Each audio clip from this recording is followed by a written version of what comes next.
You've spent 16 years in a library where the stones themselves scream when a liar walks through the door. You've survived by trusting the glow of ancient manuscripts over the words of men.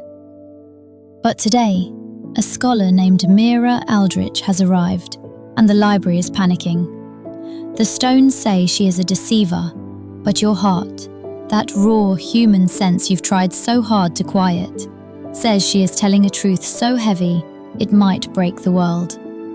Welcome to Fable's Adventures. I'm your host, and today's narrative, The Archive of Accusations, is a psychological fantasy for our 16-plus audience. It's a story about the moment your instincts fail you and the terrifying bravery it takes to be wrong. If you've ever felt like your own caution has become a cage, this story is for you. Please subscribe to join the archive. The manuscripts are flaring. Let's go inside.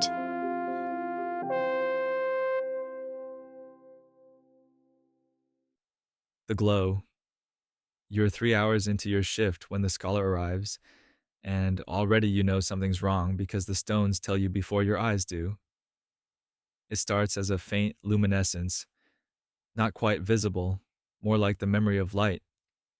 You're cataloging the eastern wing, running your fingers along spines worn smooth by centuries of careful hands when the air changes, thickens.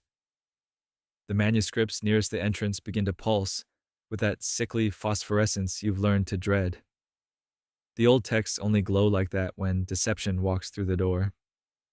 When lies are about to take root in soil that's been truth-bound for 700 years. You pause. Your hand hovers over a ledger you weren't really seeing anyway.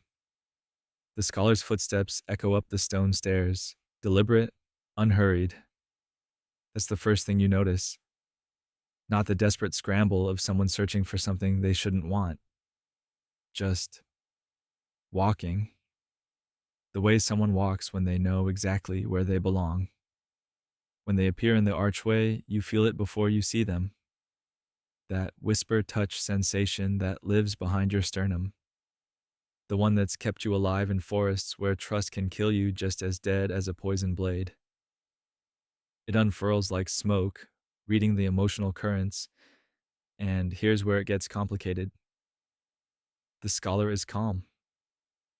Genuinely calm. The kind of peace that doesn't come from deception.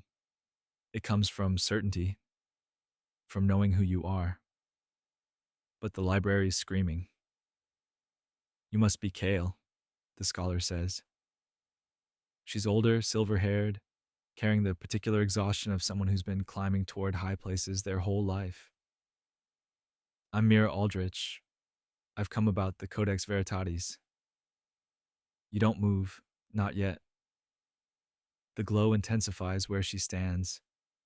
Books along the southern shelf flare so bright you have to squint. It's almost violent, this luminescence, an accusation painted in ancient magic. The stones remember every lie ever whispered within these walls, every manuscript ever falsified, every scholar who came with hidden intent. And they're telling you that this woman is wrong, that she's carrying deception like a stone in her pocket. Except she's not. You know what genuine emotional intent feels like? You've spent 16 years honing this gift until it's sharper than any blade. The fear of betrayal you carry, the constant gnawing certainty that everyone close to you harbors some secret cruelty.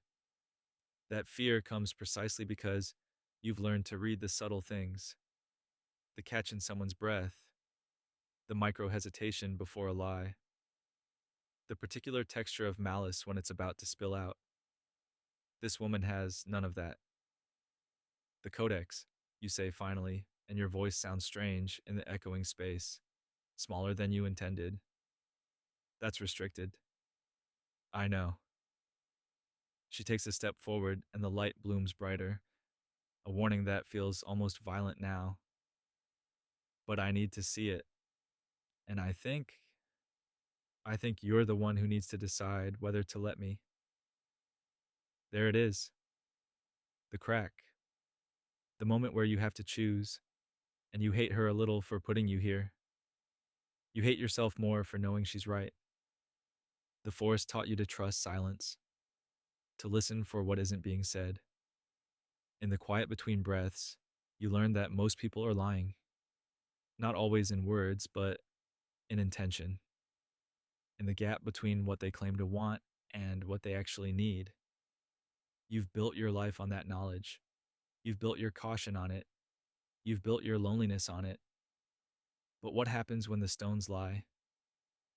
What happens when the ancient things, the things that have witnessed centuries of human behavior, that have absorbed the magic of truth binding and deception detection, what happens when they're wrong? You move toward her slowly, each step deliberate. The manuscripts flare as you pass them, a corridor of accusation lighting your path.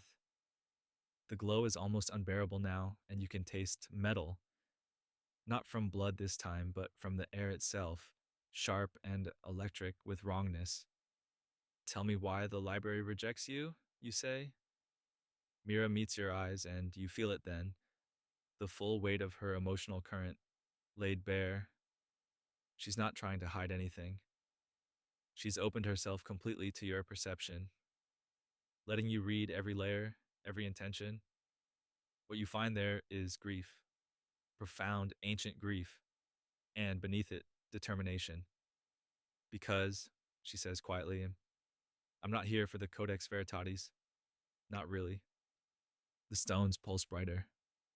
Warning, danger. I'm here to destroy it, she continues. The library knows this. The library has always known this. And it's terrified because the library has been lying for 3 centuries about what that manuscript actually contains. It's not a record of truth. It's a prison. And what's locked inside is something that should never have been bound. You should walk away. Every instinct screams it. The stones are screaming it. This is exactly the kind of moment where your caution saves you, where your wariness becomes wisdom. But you're so tired. You're so tired of being afraid of the people you trust, of feeling that crack spreading through everything, knowing it's only a matter of time before it shatters completely. You've spent 16 years listening to the whispered warnings, and they've kept you safe. But safety, you're starting to understand, is just another word for isolation. The stones lie. Or maybe they're telling the truth, and the truth is simply more complicated than binary judgments allow. Show me, you say. It's not trust. Not exactly. It's something harder than that. It's the choice to let someone matter despite the terror. To acknowledge that your gift, for all its precision, for all its terrible clarity, might not be enough. That there are things beyond intuition and caution. Things that require the willingness to be wrong. Mira nods slowly, and you move together deeper into the library. The glow follows like an accusation, like a judgment, like the weight of every decision you've ever been afraid to make. Behind you, manuscripts flare and fade. The stones keep their secrets. And you, caught between what you've learned to fear and what you're learning to hope, you keep walking into the dark, listening now, not just for warnings, but for the possibility that sometimes, just sometimes, the voice in the darkness isn't there to betray you. Sometimes it's just asking you to be brave. Kael chose to walk into the dark with Mira, not because he was certain, but because he was tired of being safe and alone. It's a haunting question. If the things we use to protect ourselves, our gifts, our caution, our magic, actually keep us from the truth, are they worth keeping? I have a question for you. If your intuition told you one thing, but your heart told you another, which one would you follow into the dark? Tell me your thoughts in the comments below. If this story of phosphorescence and grief stayed with you, please like and subscribe. For those who want to build their own ancient libraries and magical systems, the Fables Adventures app is linked in the description. Thank you for listening. Until next time, be brave enough to be wrong.